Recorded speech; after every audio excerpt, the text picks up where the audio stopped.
যুদ্ধে জড়ানোর আগে ঘরের নিরাপত্তায় নজর দিতে হয়। ফলে বুঝতেই পারছেন হাসিমারায় বায়ুসেনার, ভারতীয় বায়ুসেনার এত তৎপরতা কেন। যদিও বায়ুসেনার তরফে কিন্তু বলা হচ্ছে এগুলো সবই রুটিন সামরিক মহড়া, এর সঙ্গে প্রত্যাঘাতের কোনো সম্পর্ক নেই, কিন্তু জল্পনা তো ছড়াচ্ছেই এই ছবি দেখার পর। জগন্নাথ দেবের প্রাণ প্রতিষ্ঠার প্রাক এই পাহেলগাঁও হামলার প্রতিবাদে বামেদের মিছিল, যেখান থেকে মোহাম্মদ সেলিম বলেন এই পরিস্থিতিতে এক কাট্টা হয়ে লড়তে হবে, দেশবাসীকে এক হতে হবে, কেউ কেউ ভাগের চেষ্টা করছে। আমরা যখন বলেছিলাম 1 বছর আগে থেকে যে ঢাকার এই জিনিসটা সহজ চোখে দেখবেন না, তখন আপনাদের অনেকে মনে হয়েছিল অদ্ভুত, এটা বিপ্লব, আমরা মোহাম্মদ ইউনূসের জন্য বিপ্লব করব। আজ আবার আপনাদেরকে বলছি, বাংলা টেলিভিশনে মিনমিনে সাংবাদিকরা, মিনমিনে মিডিয়া এই খবর দেখাবে না, কারণ তারা যা চায় না যে আপনারা প্যালেস্টাইনের পতাকাটা বাড়িতে রেখে ভারতের পতাকাটা নিয়ে শুধুমাত্র আপনার মিটিং মিছিল বা জমায়েত প্রতিবাদিতা। প্যালেস্টাইনের সাথে আমাদের ভালো সম্পর্ক, ইসরায়েলের সাথেও আমাদের ভালো সম্পর্ক, কিন্তু হামাস আমাদের শত্রু, হামাস বিশ্বের শত্রু।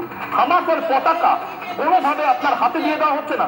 কেন বলছি? বাঙালি হিন্দু বা বাংলার জন্য এই মুহূর্তে, বা 7 সিস্টারের জন্য এই মুহূর্তে, ভারতের জন্য, পূর্ব ক্ষেত্রে যারা ভারতের অধিবাসী রয়েছেন, ভারতের আবাসিন্দা রয়েছেন, নাগরিকরা রয়েছেন, তাদের জন্য কেন এই মুহূর্তে সবচেয়ে বড় থ্রেট হামাস বা বাংলাদেশ? আবারও বলছি, divided by border, united by terrorism. আপনি ভাবছেন খেলাটা শুধুমাত্র পাকিস্তানের খেলা, খেলাটা শুধুমাত্র পাকিস্তানের নয়। এই মুহূর্তে আরেকটা ব্রেকিং নিউজ, এই মুহূর্তে আরেকটা ব্রেকিং নিউজ, এবং সেইটাই ফুল ফ্রেমে এবার দেখার চেষ্টা করব। ঢাকাতেও এই যোগসূত্র পাওয়া গেছে।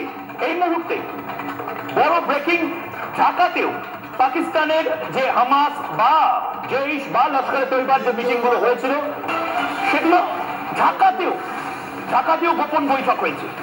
আমি ওপেনলি চ্যালেঞ্জ করছি মোহাম্মদ ইউনূস এবং তার প্রেস উইংকে, তারা ক্লিয়ারলি বলে দিক যে হামাস বা লস্করে তৈবার সাথে তাদের কোনো সম্পর্ক নেই, তাদের মাটি সুরক্ষিত। ঢাকায় আইএসআই হামাস বৈঠক হয়েছে। আল মারকাজুল ইসলামী সংগঠনের অনুষ্ঠান কি করে হয়েছিল? উত্তর পূর্ব ভারতকে আলাদা করা বা ওখানে ভয়ঙ্কর কিছু করার সব। বারবার আমরা দেখেছি বাংলাদেশের সরকার বা তাদের প্রতিনিধিরা বলে গেছেন যে উত্তর পূর্ব ভারতকে, চিকেন স্নেককে আলাদা করতে হবে। আপনি হয়তো ভাবছেন হয়তো কাশ্মীরটা একটা দিক, আমরা সুরক্ষিত না। আল কায়দার সঙ্গে সরাসরি সংগঠন এবং তার যোগ পশ্চিম এবং পূর্ব দিকেও। ঢাকায় আইএসআই হামাস যোগ পাওয়া গেছে। রিপাবলিক বাংলার এক্সক্লুসিভ তথ্য অনুসারে আপনি হয়তো ভাবছেন যে আপনি সুরক্ষিত নয়। পাকিস্তানের জঙ্গিরা যদি বুঝতে পারে যে ভারত আরো চাপ দেবে, বেছে বেছে পাকিস্তানের জঙ্গিদেরকে মারবে, পাকিস্তান বুঝে গেছে তাদের খুব ভালো একটি ধর্মশালা এই মুহূর্তে বাংলাদেশ এই মুহূর্তে অত্যন্ত সেফ প্যাসেজ। বাংলাদেশের বিভিন্ন জেলা, চাঁপাইনবাবগঞ্জ থেকে শুরু করে, মোহাম্মদবাজার থেকে শুরু করে, চিটাগংয়ের একটা বড় অঞ্চল, কক্সবাজারের একটা বড় অঞ্চল, এই সমস্ত জায়গাতে যেভাবে জঙ্গি প্রশিক্ষণ হচ্ছে এবং শেখ হাসিনার সময় যেভাবে এই জঙ্গি সংগঠনগুলোকে নিষিদ্ধ করা হয়েছিল, এখন মোহাম্মদ ইউনূস ছেড়ে রেখে দিয়েছে। এটা ভাবার কোনো কারণ নেই যে আনসারুল্লাহ বাংলার কোন সদস্যের সাথে হামাসের যোগ নেই, হামাসের কোন সদস্যের সাথে লস্করে তয়বার যোগ নেই, লস্করে তয়বার কোন সদস্যের সাথে আইসিসের যোগ নেই, আইসিসের কোন সদস্যের সাথে বোকো হারামের যোগ নেই। সারা বিশ্বে একটা মডিউল তৈরি করার চেষ্টা করছে এরা, এই সন্ত্রাসবাদীরা। সন্ত্রাসবাদীদের ধর্ম হয় ধর্ম নিরপেক্ষ বা সেকুলার, টেররিজম হয় না।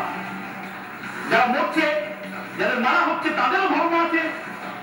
যারা মারছে বারবার, প্ল্যান করে মারছে, ব্যাংক খুলে দেখে মারছে, কারণ পড়িয়ে মারছে, তাদেরও ধর্ম আছে। ঢাকা এই মুহূর্তে সুরক্ষিত নয়, বাংলাও সুরক্ষিত থাকবে না। বাংলাদেশের সাথে কিন্তু মাথায় রাখুন আমাদের অনেকগুলো জেলা, 10টা জেলা একদম ডিরেক্টলি কানেক্টেড। মুর্শিদাবাদ, মালদা, এই সমস্ত জায়গাতে ঢুকবে না, গ্যারান্টি আছে। ভারতের সরকার রাজ্য পুলিশ তাদেরকে অবিলম্বে সতর্কতা জারি করার জন্য এই মুহূর্তে বলা হচ্ছে। এই মুহূর্তে সবচেয়ে বড় যে ব্রেকিং নিউজ আপনাদের সামনে, আমি রাজস্বী লাইনের কাছে যাব, কিন্তু তাতেও দলীয় রাজনীতির ঊর্ধ্বে উঠতে পারলেন না প্রধানমন্ত্রী। আমি এখন কিন্তু খাবো না। তারা এখনো ভাবছেন যে মেকি সেকুলারিজম জাপটে ধরে থাকলে তারা হয়তো আমি অবাক হয়ে যাচ্ছি দেখি প্যালেস্টাইনের পতাকা নিয়ে যারা যাচ্ছেন বা যাদের বাধ্য করা হচ্ছে তাদের মধ্যে থেকে অনেকে, আমি অবাক হয়ে যাচ্ছি দেখি যে তারা এটা বুঝতে পারছেন না যে কাশ্মীরে হয়েছে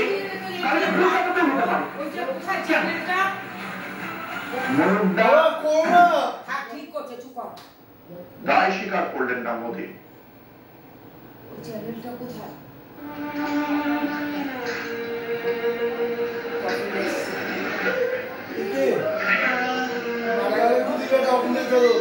জঙ্গি গোষ্ঠীর পেহেলগাঁও হামলায় 27 জনের মৃত্যুতে শোকের পাশাপাশি নিরাপত্তা ব্যবস্থার চরম ব্যর্থতায় দেশজুড়ে বিতর্ক শুরু হয়েছে। কেন্দ্রশাসিত রাজ্য জম্মু কাশ্মীরের নিরাপত্তার দায়িত্ব কেন্দ্রীয় স্বরাষ্ট্র মন্ত্রকের। গোটা উপত্যকায় কড়া নিরাপত্তা বলয় মোড়া থাকলেও বদ্ধভূমি পেহেলগাঁওয়ের বৈশরণ পুরোপুরি অরক্ষিত ছিল। আর তা নিয়ে প্রশ্ন উঠে গিয়েছে খোদ মোদির শাল খাস তালুক গুজরাটেও। নিরাপত্তা ব্যবস্থায় ত্রুটি, কাজগড়ায় কেন্দ্র। আপাতভাবে এই প্রশ্নের নিশানায় স্বরাষ্ট্রমন্ত্রী অমিত শাহ হলেও তার জবাবদিহির দায় বর্তায় প্রধানমন্ত্রী মোদীর। মঙ্গলবারের জঙ্গি হামলার পরপরই সৌদি আরবে সফররত প্রধানমন্ত্রী পূর্ব ঘোষিত কর্মসূচি ছাঁটাই করে দেশে ফিরে আসেন। কিন্তু জম্মু কাশ্মীর নয়, তার গন্তব্য হয় বিহার। আগামী নভেম্বরে সেখানে বিধানসভা ভোট। দেশময় শোকাবহ পরিবেশের মধ্যেই বিহারের মুখ্যমন্ত্রী তথা এনডিএ শরিক নীতিশ কুমারের সঙ্গে মোদীকে খোশ মেজাজে দেখা গেল মধুবনীতে একজন। কম দামে, কিন্তু মা তো শুধু একটাই।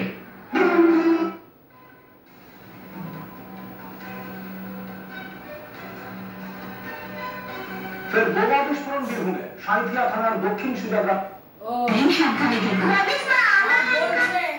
ওখান থেকে পাকিস্তান জিন্দাবাদ।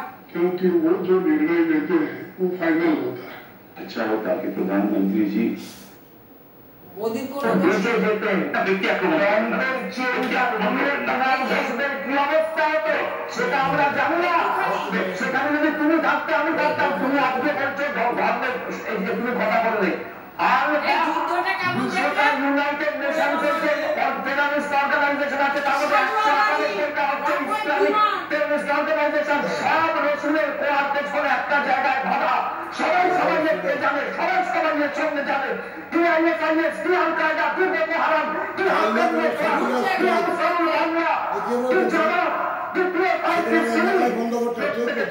সঙ্গে কানেক্টেড যদি কথা কেউ ভাবে আমি একটু থামাচ্ছি। আমাদের সাথে এই আপনার যে ব্রেকিং নিউজ, আমি আবারও বলছি কোন লজ্জা, কোন অনুশোচনা, কোন কান্না বা আরে কি হয়ে গেল হিউম্যান রাইটস অ্যাক্টিভিস্টদের ডাকরে নেই। ভালো লাগছে, মনটা ভালো হয়ে যাচ্ছে এবং এটাকে আমি টিজার হিসেবে দেখছি। আরেকবার দেখাবো ওই বুম করে ফেটে যাওয়াটা, কি দারুণ একটা মিউজিক, এটাকে চিন মিউজিক বলে বলে একবার ফুল ফ্রেমে যদি একটা শব্দটা হবে এভাবে সন্ত্রাসবাদীদেরকে ভারত কত ইসরায়েল মডেল ভারত এখনো নেয়নি, কিন্তু এই মুহূর্তে যে মডেলটা ভারতবর্ষ নিয়েছে সে মডেলটাতেও ভারতবর্ষ এখনো ঠুকে ঠুকে খেলছে, টি-20 ম্যাচ খেলছে না। যে দিল মাঙ্গে মোড় কার্গিলের সময় আমরা শুনেছিলাম, আমাদের 2025-এ আমরা টি-20 ম্যাচ দেখতে চাই ভারত সরকার থেকে, প্রধানমন্ত্রী নরেন্দ্র মোদী থেকে। এই মুহূর্তে ব্রেকিং নিউজ এসেছে, সেই ব্রেকিং নিউজটা আমি একবার নিতে চাই, কারণ এই মুহূর্তে এটা খুব জরুরি। ঘরের শত্রু যারা রয়েছে তাদেরকেও খোঁজাটা খুব জরুরি এবং সেই ঘরের শত্রু খোঁজা, সেই ঘরের শত্রু খোঁজা শুরু করে দিয়েছে ইন্ডিয়ান আর্মি। কাশ্মীরের বিভিন্ন ঘরে ঘরে ঢুকে এই মুহূর্তে যে ব্রেকিং নিউজ, কাশ্মীরের বিভিন্ন ঘরে ঘরে ঢুকে চিরুনি তল্লাশি শুরু করেছে ইন্ডিয়ান আর্মি। ব্রেকিং নিউজ, সেনা অপারেশন শুরু হয়েছে কাশ্মীর জুড়ে, চিরুনি তল্লাশি হচ্ছে। স্থানীয়ভাবে কাশ্মীরি যুবকরা ওভারগ্রাউন্ড ওয়ার্কার হিসেবে অর্থাৎ স্লিপার সেল সহযোগী হিসেবে কাজ করেছে প্রায় 7 জনকে, প্রায় 60 জনকে। আমি ফুলফ্রেমে দেখার জন্য, এটা মধুর দৃশ্য, ফুলফ্রেমে দেখার জন্য এরকম হাফ হাফ দেখবো না। ফুল এই মুহূর্তে দেখুন, এই মুহূর্তে সচিবের ঘরে ঢুকছে।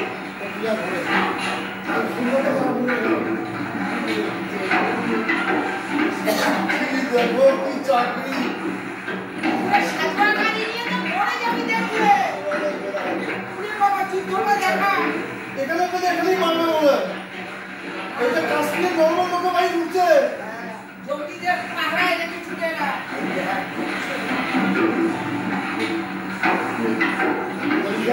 এরাই কিন্তু হিরো দেশে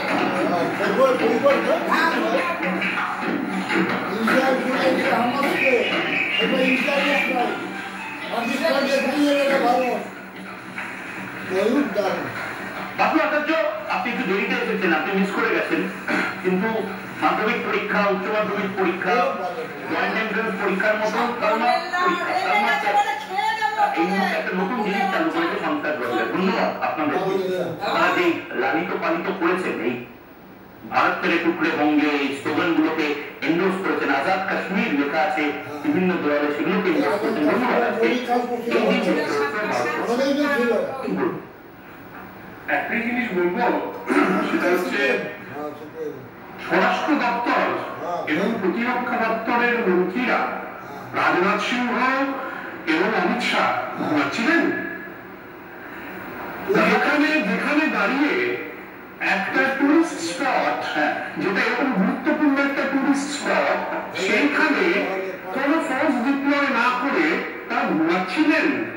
কারণ এখন তো মানে দুষ্ট লোকেরা নানান কথাবার্তা বলছে। ঠিক 2019 সালের নির্বাচনের আগে একটি পুরোনা হয়, 2025 সালে যখন ওয়াকফ নিয়ে প্রচন্ড রকমের চিৎকার চেঁচামেচি হচ্ছে, ওয়াকফ সংশোধনী আইন নিয়ে, যখন দাঁড়িয়ে ভয়ঙ্কর ভাবে আমার সামনে মানুষের মধ্যে বিক্ষোভ দেখা যাচ্ছে, যেখানে দাঁড়িয়ে প্রভাসূচকে দেশের অবস্থান ভয়ঙ্কর জায়গায়, যেখানে নির্বাচন সামনে আসছে, সেখানে দাঁড়িয়ে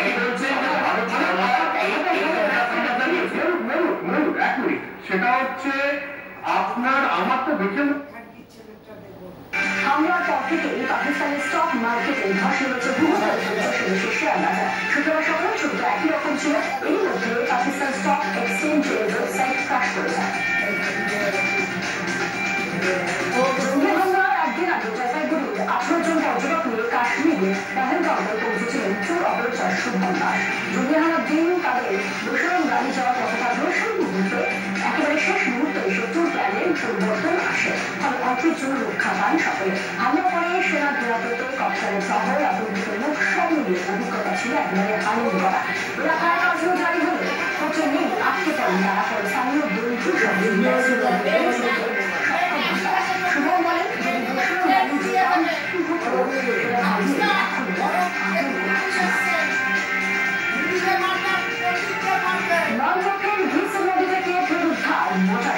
সেনাবাহিনীর বিশেষ দল সেটিকে নিয়ন্ত্রিত বিস্ফোরণের মাধ্যমে নিষ্ক্রিয় করেছে। গত 9 মাসে এই 10টি মোটর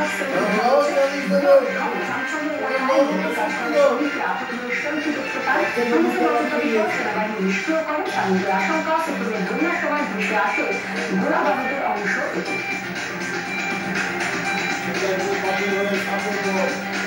শিশুকন্যাকে যৌন নির্যাতনের অভিযোগ এক ব্যক্তির বিরুদ্ধে থাকা ঘোড়া ঘোড়া ঘোড়া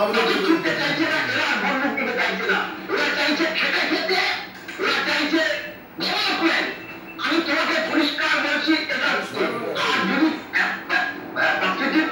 ভারত কি করবে? দেখো, ভারত কিন্তু আন্তর্জাতিক শর্ত মেনেই, আন্তর্জাতিক রূপরেখা মেনেই এখন সাংঘাতিক ডিপ্লোম্যাটিক স্ট্রাইক নিয়েছে।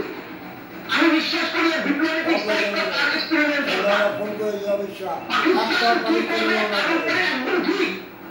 পরবর্তীকালের স্ট্রাইকটা নেবে, কিন্তু আপাতত যা ডিপ্লোম্যাটিক স্ট্যান্ড ভারত নিয়েছে, এই ডিপ্লোম্যাটিক স্ট্যান্ডে পাকিস্তান শেষ হয়ে যাবে। তোমাকে বলছি যেটুকু বেড়ে গেছে। এখানে বিরত করবো আর এখান থেকে একটা বিরতিতে যেতে হবে, খুব দ্রুত বিরতির পর ফিরবো। জয়প্রকাশ মজুমদার কি বলছেন?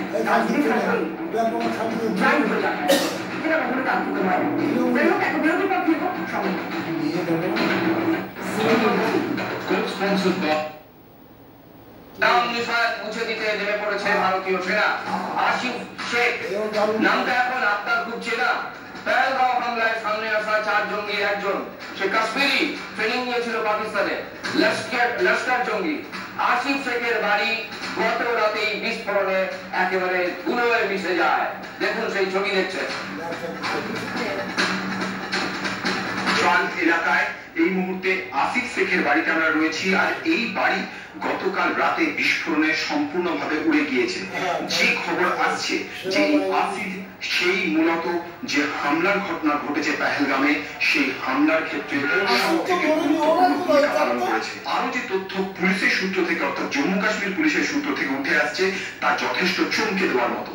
প্রায় 3 বছর আগে এই জায়গা থেকে আসিফ হঠাৎ করে তিনি নিখোঁজ হয়ে যায় এবং পুলিশের কাছে যে খবর যে সে এখান থেকে চলে যায় একেবারে সম্পূর্ণ অন্যদিকে, অর্থাৎ পাক অকুপাইড কাশ্মীরে পাকিস্তানে সে চলে যায় এবং সেই জায়গাতে গিয়ে সেখানে সে দীর্ঘদিন ধরে পাকিস্তান সেনার কাছে সে ট্রেনিং নেয় এবং তার পরবর্তী ক্ষেত্রে একটি ঘটনা ঘটে গত 1 বছর আগে। সেই ঘটনায় মূলত আসিফকে প্রকাশ্যে এনে দিয়েছে। সেখানে জানা যায় যে একটি সীমান্ত এলাকা দিয়ে অর্থাৎ পাক অকুপাইড কাশ্মীরের সীমান্ত এলাকা দিয়ে কয়েকজন জঙ্গি তারা সীমান্ত ক্রস করে ভেতরে ঢোকার চেষ্টা করছিল। সেখানে এনকাউন্টার হয় আর মৃত এক পাকিস্তানি জঙ্গির কাছে একটি ডায়েরি পাওয়া যায়। সেই ডায়েরির ভেতরে একটি ছবি ছিল, সেখানে কয়েকজন জঙ্গি একেবারে পাকিস্তানি সেনার উর্দিতে তাদের ছবি ছিল, যার মধ্যে এই আসিফের ছবিও ছিল। আর তখন থেকে সম্পূর্ণভাবে স্পষ্ট হয়ে যায় যে আসিফ যে পাকিস্তানে গিয়েছে এবং পাকিস্তানি সেনা এবং জঙ্গিদের নিয়ন্ত্রণে থেকে সে প্রশিক্ষণ দিয়েছে। তারপর থেকে কোথায় ছিল সে সেই সম্পর্কে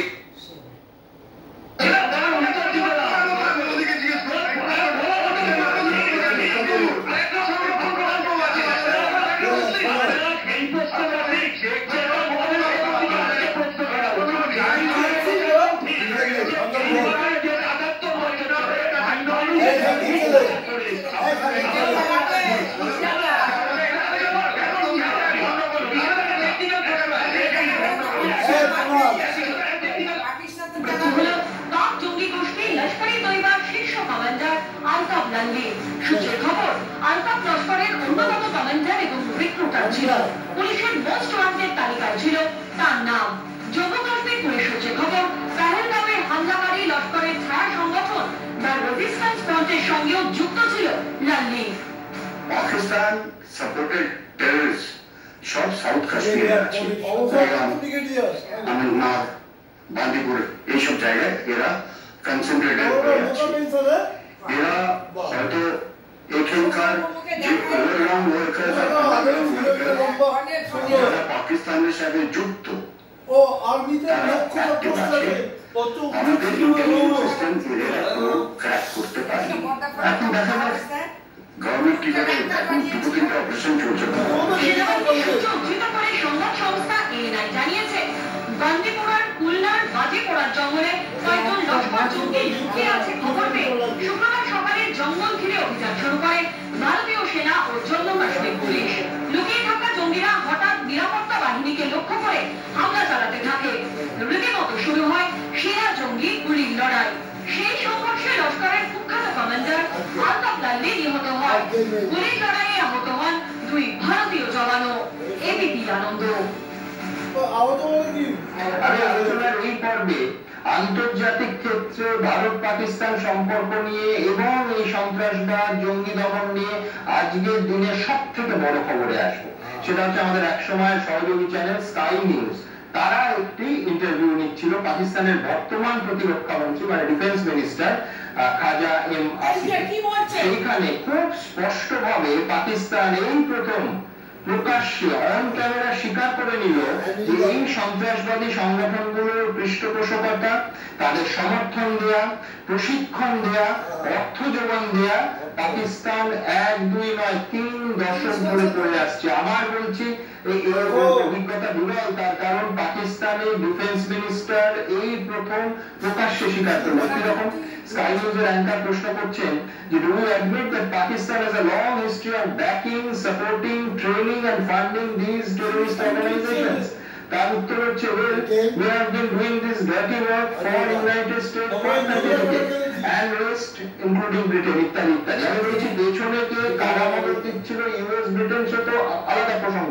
আমি অডিওটা অত্যন্ত গুরুত্বপূর্ণ এই সাক্ষাৎকার আজকের দিনে দাঁড়িয়ে এই পেহেলগাঁও ঘটনার প্রেক্ষিতে বটে আপনাদের শোনানোর চেষ্টা করবো। You do admit, sir, that Pakistan has had a long history of backing and supporting and training and funding these terrorist organizations.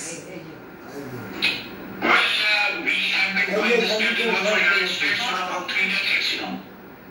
Terrorist, including Britain. আমি বলছি এই জিনিস আমি কেন বলেছেন আপনার কাছে কোনো ব্যাখ্যা আছে কিনা জানি না, এর থেকে সত্যি তো হয় না সেটা তো অন্য প্রসঙ্গ, কিন্তু বর্তমান প্রতিরক্ষা মন্ত্রী নিজের মুখে অন ক্যামেরা আন্তর্জাতিক সংবাদ মাধ্যমে স্বীকার করে নিচ্ছেন যে তারা সমর্থন দেওয়া, প্রশিক্ষণ দেওয়া, অর্থ যোগান দেওয়া এবং পৃষ্ঠপোষকতা করছেন জঙ্গি সংগঠনের 3 দশক ধরে। ব্যাখ্যা কি? হ্যাঁ, এই পুরো ব্যাপারটা ব্যাখ্যা দেওয়ার আগে একটা কথা বলি, এই ভিডিওটা দেখি আমি আমার একটা কমেন্ট করেছি এটাতে। আচ্ছা, সেটাতে লিখেছি, এখন আছে ওটা না দিয়ে আছে, যে অ্যাঙ্কার জিজ্ঞেস করছে অ্যাঙ্কার যে আর ইউ ওয়ারিড, মানে মাথায় ঘাম এসি ইজ নট ওয়ার্কিং, এটা আমার কমেন্ট আছে এখন। তো এইবার হচ্ছে কি যে পাকিস্তানের একটা নিউক্লিয়ার তখন আমি মানে ভাগ্যক্রমে কাশ্মীরে ছিলাম, মনে আছে, তখন একটা ভয় দেখেছিলাম পাকিস্তানের লিডারশিপের মুখে। তারপরে কার্গিল ওয়ারে যখন ইন্ডিয়ান এয়ারফোর্স টেক অফ করতে শুরু করে, কারণ ওরা বলেছে এটা তো ইন্ডিয়ান প্রবলেম, পাকিস্তান এয়ারফোর্স আমরা থাকবো, কারণ আমরা আমাদের লোককে আমাদের এয়ারফোর্স দিয়ে মারছি, ওরা বলছে আমাদের কেউ নেই, সেটা হলো গল্প। তো তখন আরেকটা ভয় ছিল ওদের লিডারশিপের মুখে, এবং এখন আবার সেই ভয়টা দেখছি। খালি এনার না, ডেপুটি প্রাইম মিনিস্টার যিনি, তার মুখেও আজকে ওনাদের পার্লামেন্টে একটা অদ্ভুত দিশারা হয়, এবং তার সাথে নাসিকদার, হ্যাঁ, ডেপুটি প্রাইম মিনিস্টার একদম, এবং দিশারা ভয় ছাড়া একটা যে আমাদের কাছে কিন্তু নিউক্লিয়ার ওয়েপেন আছে, আমাদের নেই।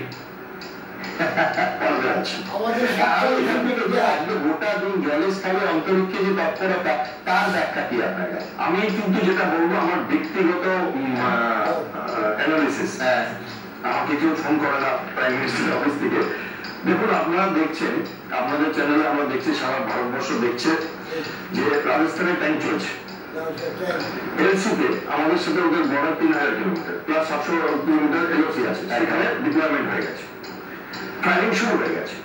এবং আমরা কি কি করতে পারি এখন, যে শর্ট রেঞ্জ ওয়েপেন যেগুলো আছে, যেগুলো সোজাসুজি যে আমরা বলি যে মানে ডাইরেক্ট লাইন অফ ফায়ার, সেটা প্লাস যেটা কর্নেল দাসের রেজিমেন্ট আর্টিলারি, সেটা দিয়ে ফায়ার। এছাড়া এয়ারফোর্স তো আছে, এবার এয়ারফোর্সও ডিপ্লয় হয়েছে নানান জায়গায় জানে, এবং আরাবিয়ান সাগরে কালকে যেটা বলছিলাম কেরিয়ার ব্যাটল গ্রুপ গম্ভীর ভাবে ওখানটাতে ভেসে আছে। এবার হচ্ছে নাকি এই পুরো ব্যাপারটাতে এটা হচ্ছে আমরা একটা মোবিলাইজ করছি, আমরা এক্সারসাইজ করছি, দুর্ভাগ্য বা সৌভাগ্য বলুন যে সেই এক্সারসাইজটার নাম দেওয়া হচ্ছে আক্রমণ, আমরা কাউকে আক্রমণ করিনি। এবার নানান রকম রিয়াকশন পাকিস্তান দিচ্ছে, পুরো পাগলা হয়ে গেছে পাকিস্তানের। যদি আপনি ইউটিউব দেখেন, লোকেরা ইন্ডিয়াকে বলছে আপনারা এসে আমাদের আর্মি চিফকে মেরে দিন, আমরা আপনাদের কাছে সারা জীবন কৃতজ্ঞ থাকবো, আর্মি লোকগুলো আপনারাও দেখাচ্ছিলেন।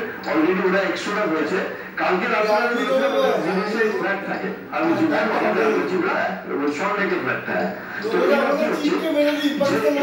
মানুষগুলো এরা তো আমাদেরকে ডিপ্লয় করছে, আমরা ডিপ্লয় করছি, তো এদের ডিপ্লয় করতে হচ্ছে। আমাদের টাইম যাচ্ছে, তো এদের টাইম যা আছে ঘোরাচড়া যেতে হবে, ওদের এয়ারফোর্সকে যেতে হবে, এবং আমরা যদি এসিতে ফায়ার করি ওরা ফায়ার করছে। সবকিছুতে একটা জিনিস খরচা হচ্ছে, 3 লাখ টাকা। 3 লাখ টাকা কতদিন খরচা করবে? শেষ হয়ে গেলে কোথা থেকে আসবে? ওইখানে বসে আছে একজন আরব সাগরে, কেউ আসবে। আমি C control C general Mahmuddin বলি, কেরিয়ার ব্যাটল গ্রুপ কারো নেই, কারোর কাছে নেই, আশেপাশে কেউ নেই কেরিয়ার ব্যাটল গ্রুপ। এবার এটা একটা দেশের সামরিক শক্তির সমান। ওরা এখন যেখানটা বসে আছে, আমাদের মানে জলের ভাষায় যেটা বলে সেটা হচ্ছে আমাদের একটা কোস্টাল লাইন থাকে, যেটা টেরিটোরিয়াল ওয়াটার বলে, 12 নটিক্যাল মাইল 20 কিলোমিটার। তারপরে যেটা ইন্টারন্যাশনাল ওয়াটার। এবার ইন্টারন্যাশনাল ওয়াটারে যে যা ইচ্ছে করতে পারে, কেউ কিছু বলবার নেই। সেখানে আমরা এক্সারসাইজ করছি, ওখানে আমরা একটা মিসাইল ছুঁড়েছি। ওখান থেকে ফ্লাইং টাইম অফ আওয়ার ফ্লাইটের যেগুলো প্লেনটাতে আছে, 1 minute going, 1 minute coming and 30 second drop. আমি আমরা যে কোনো বাচ্চা ছেলে গুগল করলে জানতে পারবে, আমি কোনো মিলিটারি সিক্রেট বলছি না। অমৃতসর থেকে আতঙ্কারী কর্নেল দাসের রেজিমেন্টে যে গানগুলো আছে সেগুলো ফায়ার করলে লাহোর পারবে 20 কিলোমিটার দূরে পড়বে, লাহোর অনেক 10 কিলোমিটার।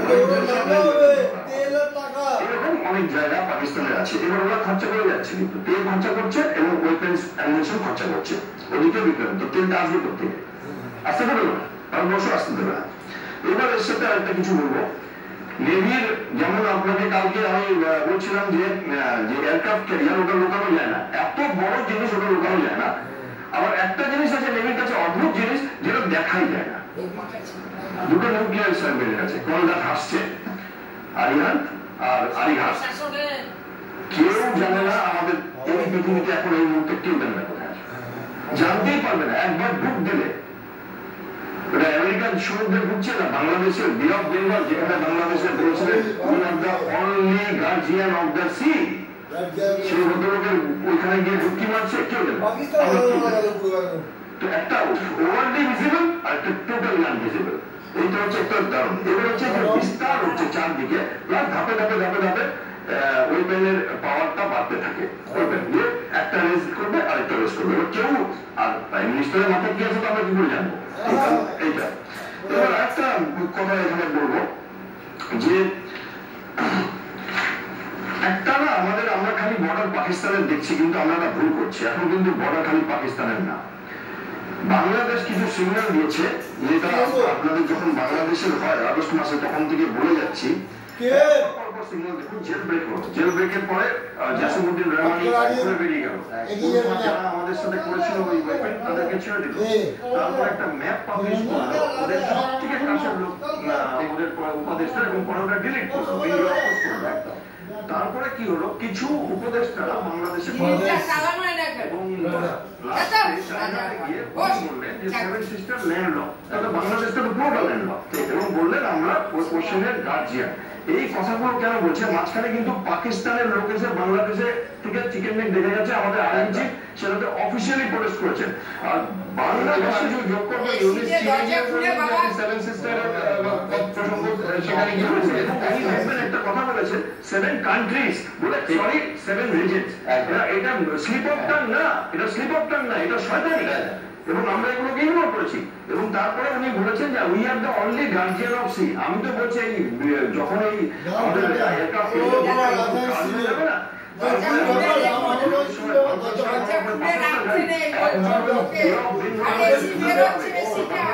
যে মাছ ধরার নৌকাগুলো আছে না, ওইগুলো বার করে আর কি যাবে একটু নামিয়ে দিয়ে চলে আসতে হবে। যেমন একটা বাংলাদেশ। আচ্ছা, লাস্ট সেন্টেন্স যেটা বলবো, সেনাকর্তাদের ভেতরে সামরিক কিলোমিটার বর্ডার ওখানে, ঠিক হ্যাঁ, এখানে স্লিপার্সের বসে আছে কিন্তু আমাদের এখানে, এবং এরা করবে। এবং লাস্ট সেন্টেন্স যেটা, সেটা হচ্ছে আসিফ নজরুল বলে ওনার একজন উপদেষ্টা আছে, আইন উপদেষ্টা। উনি একটা ফেসবুক করেছিলেন কালকে, যেটা নিয়ে এখন মানে ইউটিউবরা পুরো বিগ বহাল করছে পুরোতে। সেটাতে লিখেছে যে ভারতবর্ষ নিজেই টেরিস্ট অ্যাটাক করেছে, ভারতবর্ষকে সহানুভূতি জানিয়েছে, আর উনি বলছেন এটা কি করে হতে পারে। ঠিক ঠিক একটা গোটা বিষয়টার মধ্যে ট্র্যাজিক কি জানেন, যে এতদিন অব্দি এই পূর্ব সীমান্ত নিয়ে আমাদের চিন্তা করতে হতো না, কিন্তু এখন পশ্চিম সীমান্ত যেরকম মাথা ব্যথা, পূর্ব দিকের সীমান্ত সামরিক শক্তিতে নিঃসন্দেহে ধর্তব্যের মধ্যেই আনা উচিত নয়, এবং যথার্থ বলেছেন ব্রিগেডিয়ার দাস। কিন্তু পাশাপাশি এই পূর্ব সীমান্তের দিকে নজর রাখতে হচ্ছে। এক, দুই হচ্ছে দুটো দেশের মধ্যে পাকিস্তান এবং ভারত সামরিক শক্তির তুলনা এই অনুষ্ঠানে আপনাদের দেখাবো। কিন্তু তার আগে আজকে রাজস্থানে যেভাবে মহড়া দিল ভারতীয় সেনা,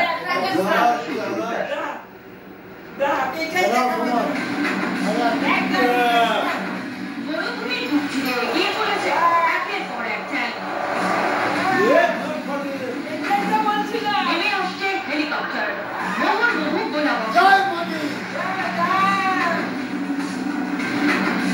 শব্দশক্তির গর্জনে যেন কেঁপে উঠবে পাকিস্তান। উত্তপ্ত ঘর মরুভূমিতে সেনাবাহিনীর মহড়া, নাম রাসেল ভাইপার। আফ্রিকা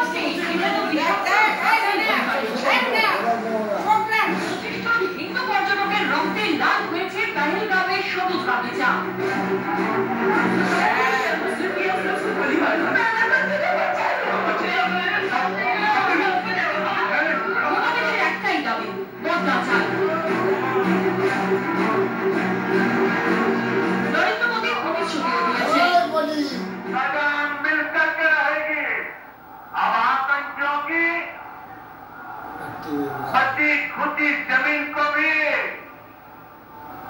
मिट्टी में मिलाने का समय आ गया है।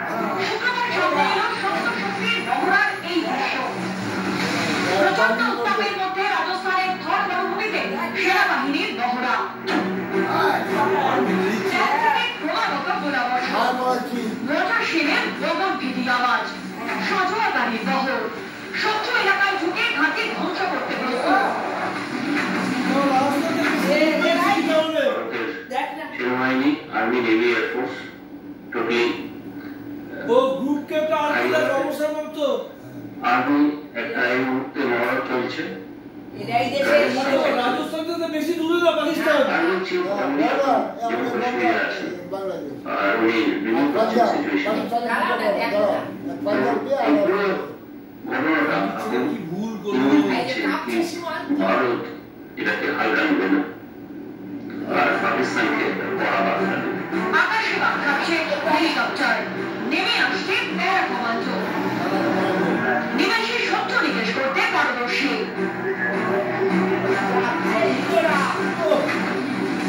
এয়ারফোর্স ইন্ডিয়ান এয়ারফোর্স পার্টিসিপেট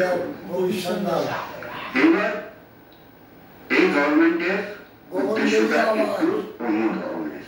কান কেঁপে যাবে ওরা হয়তো আরো বড় অপারেশন করতে চায়, যার জন্য নেভি নিজের এক্সারসাইজ করছে, এয়ারফোর্সও করছে, আর্মিও করছে। এর মধ্যে শুক্রবার কাশ্মীরে পৌঁছেছেন সেনা প্রধান উপেন্দ্র দ্বিবেদী। কথা বলেন সেনা ও পুলিশ অফিসারদের সঙ্গে, বৈঠক করেন বিজেপি ও জম্মু কাশ্মীরের লেফটেন্যান্ট গভর্নরের সঙ্গে। শুক্রবার সেনা হাসপাতালে আহতদের সঙ্গে দেখা করেন সেনা প্রধান। বিজেন্দ্র সিংহ, শিবাশিস মল্লিক ও সুকান্ত মুখোপাধ্যায়ের রিপোর্ট, এবিপি আনন্দ।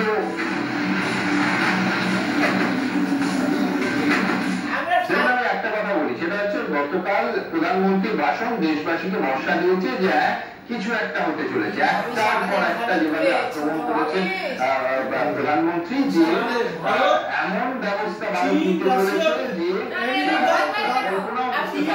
জঙ্গিরা ভারত প্রশ্নগুলো সেই প্রশ্নগুলোতে আমি দেবজিতের কাছে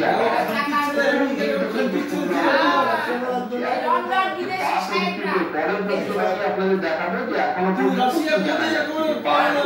কাশ্মীরে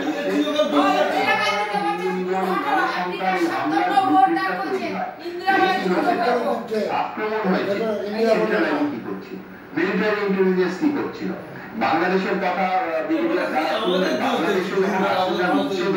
সেই শক্তির উত্থানের সময় ভারত কি সম্পূর্ণ জানতো, নাকি সেখানে ওই একই রকম একটা গ্যাপ, একটা ইন্টেলিজেন্স সিকিউরিটি ল্যাবস নিয়ে প্রতিদিন আলোচনা করি এবং ইন্টেলিজেন্স ফেলিয়ার নিয়ে এই প্রশ্ন কিন্তু যাই বলো তারা ওর মধ্যে